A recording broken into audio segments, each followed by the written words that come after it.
Please welcome Krist Novoselic. Former Nirvana bassist Krist Novoselic kicked off the CBGB Music Festival in New York with a keynote speech at the landmark Sunshine Cinema that reminisced on the days of old. Along the way, I helped start a band. I picked out a lot of those records that I listened to. You know, punk rock was an ideology. Some people were over the top with it. It was just like they disavowed the dinosaur bands like Black Sabbath and Led Zeppelin, Aerosmith. That's just old hippie stuff. Where the new god is punk rock. Those are false gods and false prophets. And I never really bought into that kind of ideology or perspective. Like, what? A great riff is a great riff. It doesn't matter, right? Applause for all the great riffs out there. If there's one thing that you could do and go back and change the way you conducted business when you were with Nirvana, is there one thing that you could go back and change?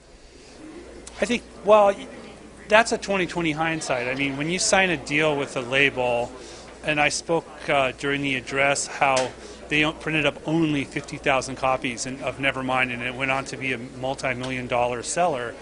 You know, we did a front-end deal. We had no idea. We were paid like $250,000 on the front end, and we did this whole deal. If we knew we were going to sell millions of records, then we would have done a back-end deal, right? So it's all kind of it goes back to the speculation. You don't know. So we did, and we signed up.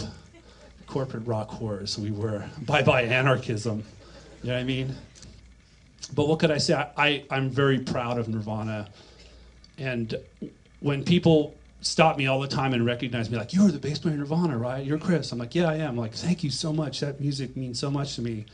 And I always use that as an opportunity to remember Kurt Cobain, because his artistic vision and then he was such a driven artist, and that's my opportunity to say that's for you, dude. And so that's my regret that Kurt Cobain isn't alive and didn't live, and he was a wonderful person and he deserved a fulfilling life. The CBGB Music Festival is taking a portion of the event to talk about music business and schooling young artists in the industry.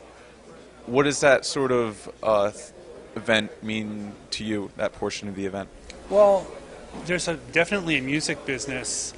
People ask me, like, Krist, I want to make it in the music industry. What do you recommend? And I'm like, get a law degree or a business degree. So there's definitely that. It's a business. It's a free enterprise. There's ups and downs. There's risk. There's investment. And could be a great return. Carrie Vandenborg, International Business Times.